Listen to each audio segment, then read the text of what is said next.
Good morning, everyone. My name is Niels from Germany, and I'm a student of the CJD Christophos Schule. Our school is a Christian private school in Königswinter, next to Bonn, which is the hometown of Ludwig van Beethoven, the composer of the national and the European anthem.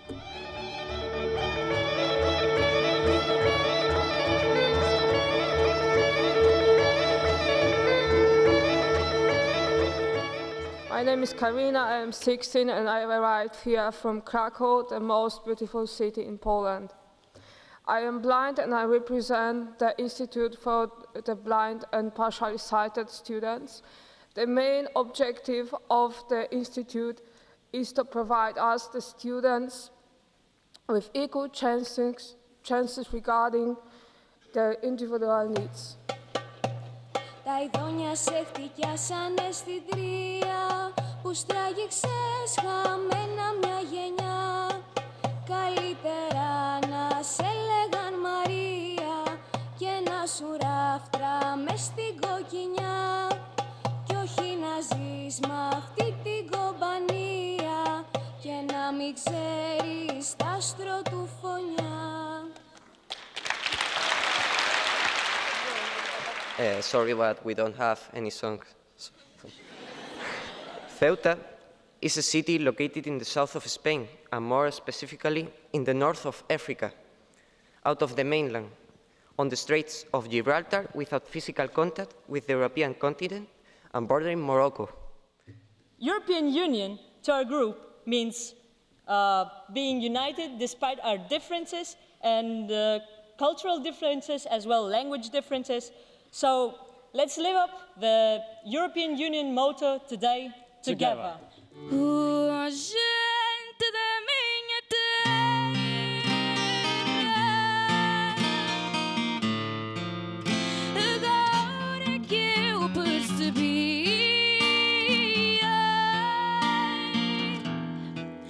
Essa tristeza que trago, essa tristeza que trago.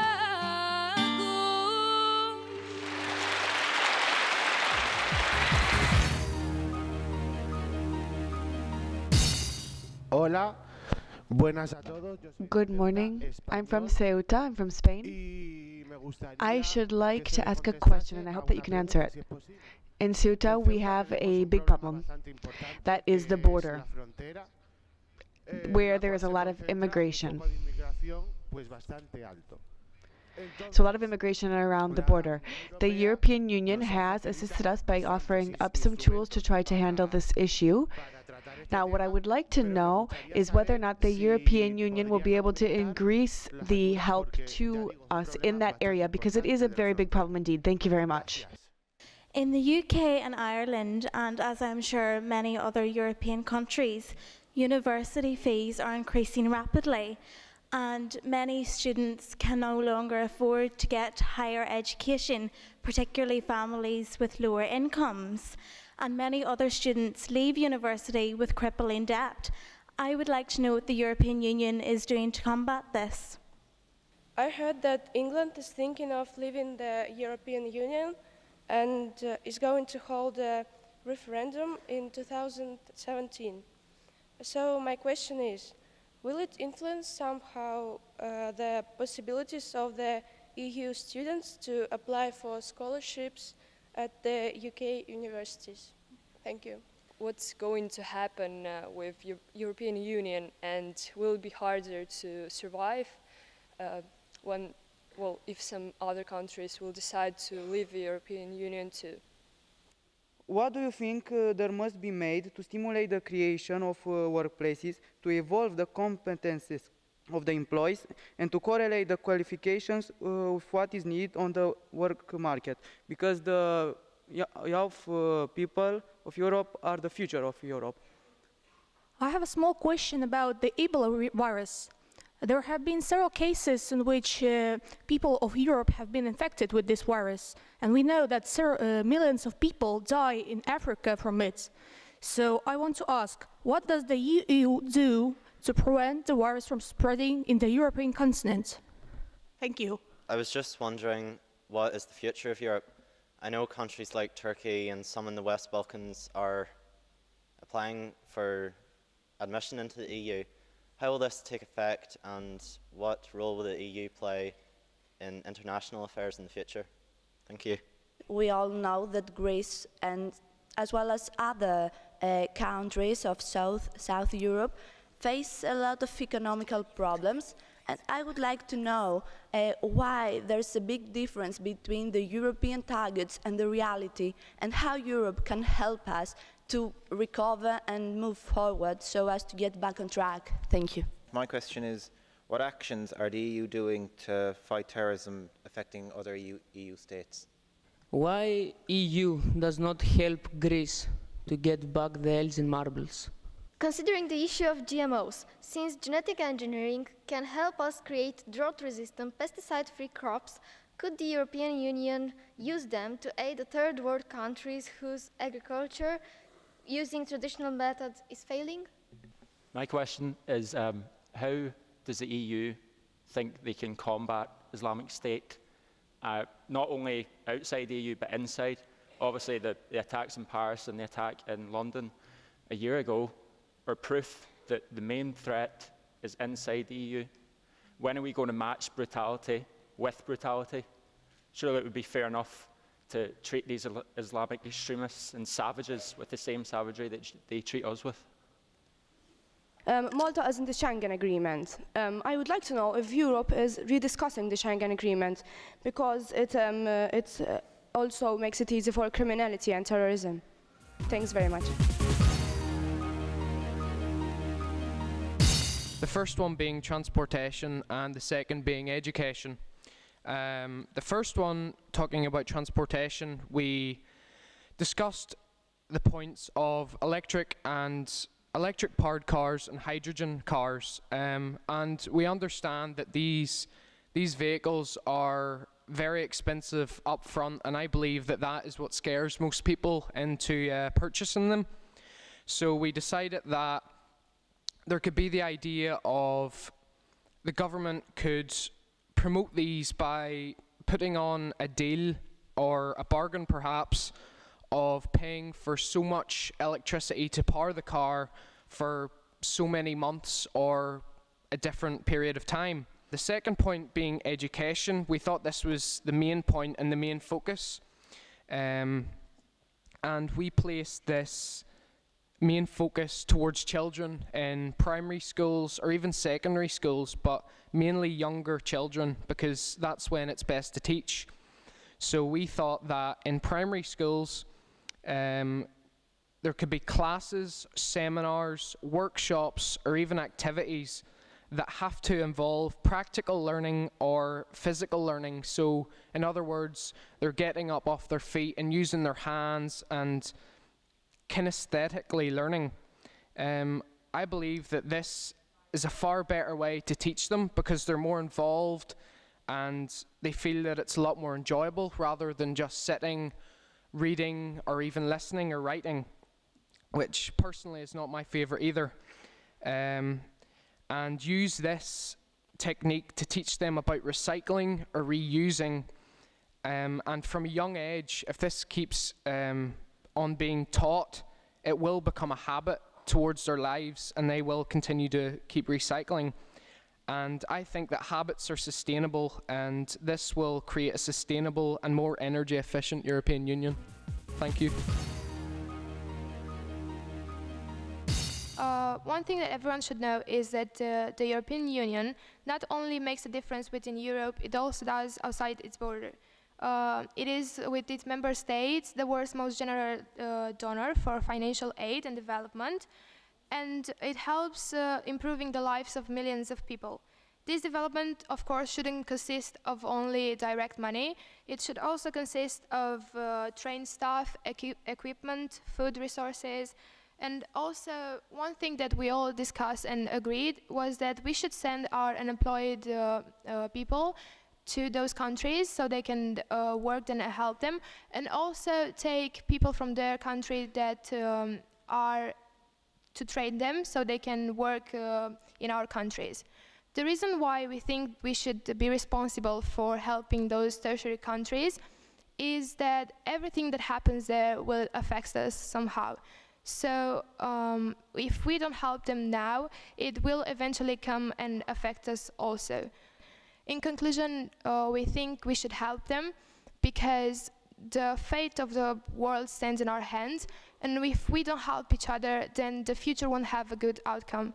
So that's why we should all take care of each other. You said that you would have the citizens raise funds to send these people to other countries, but the economic crisis also affect private people as well as industrials. So how do you think, in the group, did you discuss, would the citizens be able to raise enough money and still, would they be willing to give that much that it would be possible to do this?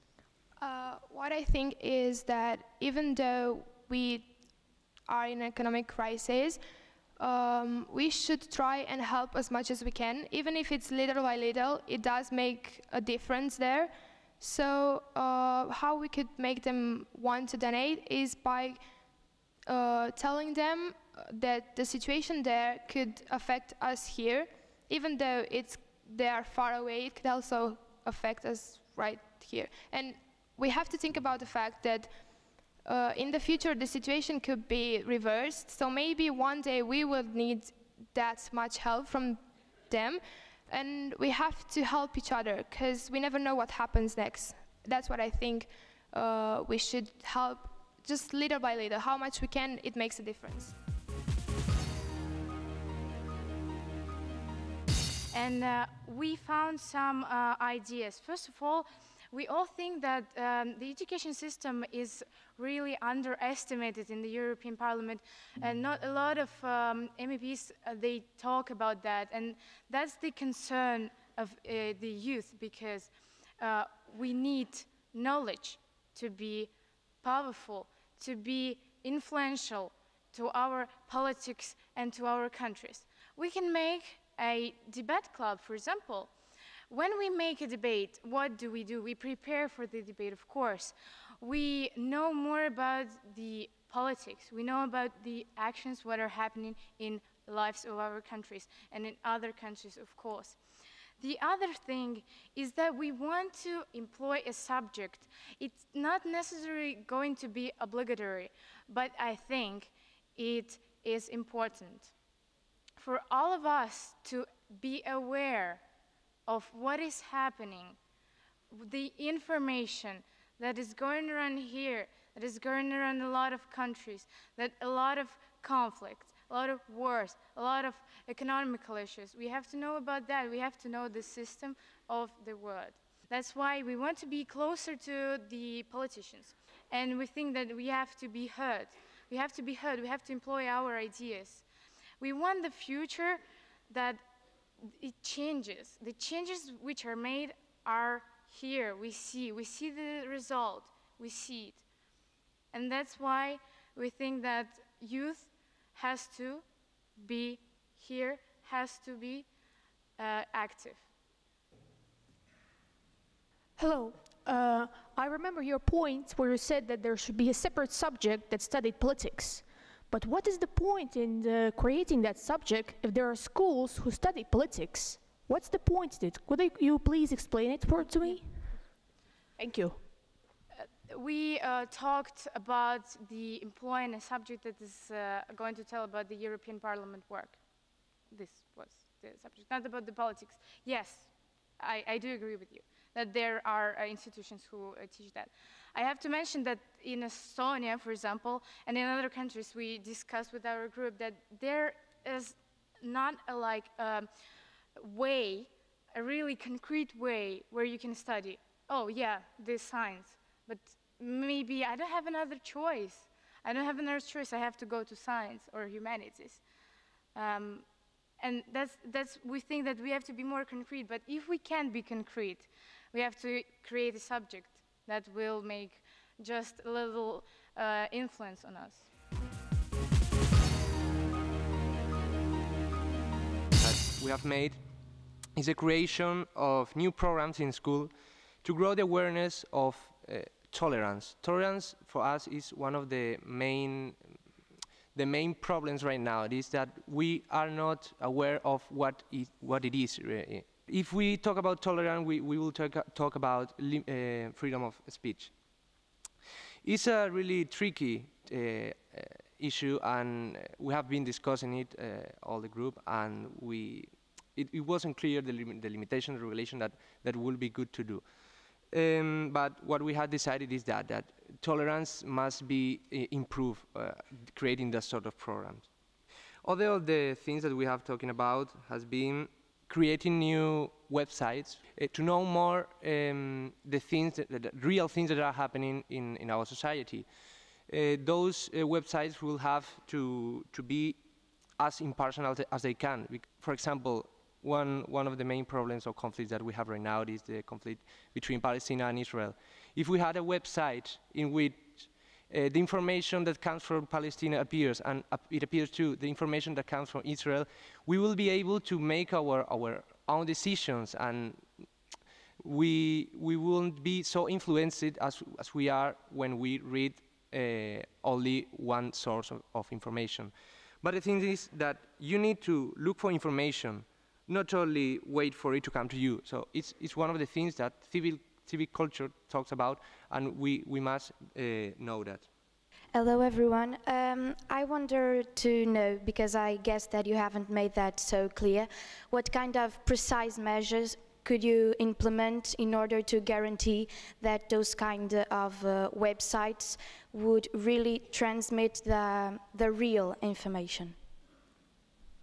Thank you. Okay. What I wanted to say with that is that maybe the creation of a group of people that will be journalists and that has different opinions, different ideologies will be good. And it will be good to put in those websites information that comes from one side of the conflict and from the other.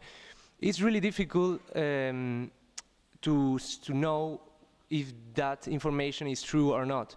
So the main thing we wanted to do with that is to make people know both parts, both sides, and then let them decide. So it's really difficult to know whether the information that comes through us is real or not.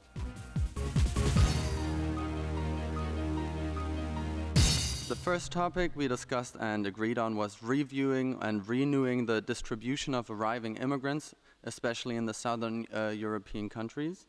We want that the countries in the EU each get a capacity of immigrants assigned to them according to their economic strength. So we believe the cooperation between the countries has to be improved, and that every country of the Union has to be responsible for the immigrants and refugees. For the integration of refugees and immigrants, we figured out a system which has immigrants learn our culture, history, and rules with community lessons. We would like to have, for example, retired people and unemployed people doing that work, so we can combat unemployment and poverty of retired people at the same time. To give actual examples and solutions for the integration topic, we want to encourage interaction and understanding with refugees and immigrants, because we believe that to many EU citizens, it is not clear that what struggles the refugees, for example, have to face in their home countries, and it is simply a lack of information and not a lack of tolerance by the EU citizens. In addition to meeting the refugees in person, we suggest to include the media to reach a larger audience. As of right now, media is mostly filled with citizens that do not have a background of migration.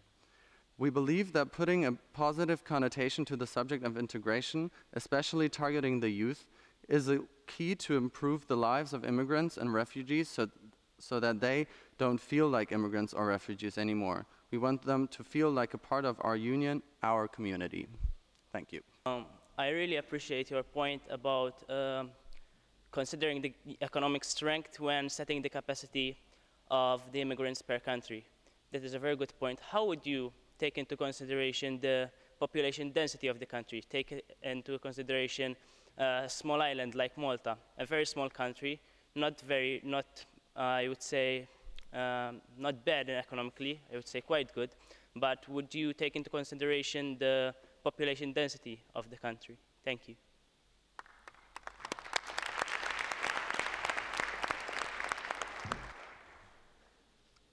Yes, we of course thought of that as well, but we believe that the economic strength is a better way to measure how much, how many people a country can take. So let's say, for example, we take Greece, which has a larger population than Malta, but even if it's not true, but the economic is like weaker.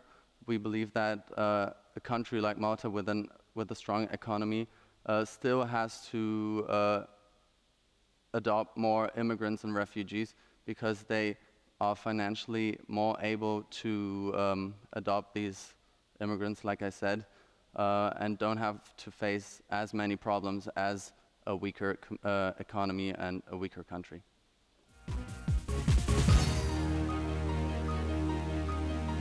Our group was voting about how to resolve this problem, and we decided that while someone is on the university, that person should have some work experience, because there's too much theory. It should be created a practice discipline where students could learn how to do their future jobs. For example, a student of medicine should learn about how they will do in the future by having practice experiences at the hospitals. For that, they could have 3 days a week to learn the technical part and the other 2 days to know how to work in a hospital and to learn about how to be a doctor. Besides this, our group thinks that it's important to invest in the interns because with the more knowledge, the more possibilities. For that, it should be created a percentage of interns in the companies. In the companies. If the company is big, the more interns should be working on that company. So, after finishing school or university, people should be collocated in the companies according to the percentage to get more knowledge and to have more success in the future. In conclusion, our group thinks that it is imperative to invest in young people with these measures because they are the future of Europe, a better Europe. Thank you. Now, first, I would like to go through a few points. If I understood correctly, we would have a section for young people within the European Union. I think that this is the most important thing that we have debated here. It comes down to you, actually, all of us. It's a subject that affects us directly. Therefore, we have to be very careful and very attentive to this. Now, as to youth employment in the European Union, we have been expecting a response really from the EU. We're hoping for aid from the EU for young people, and we always hear the same thing time and time again. Yes, we're looking at it, we're looking into that, we're going to do that.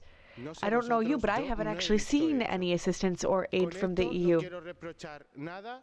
I don't want to create a climate of negativity here, but I do want to say, could you please assist and give support to young employment, and can we all do that together, because only together and united will we be strong.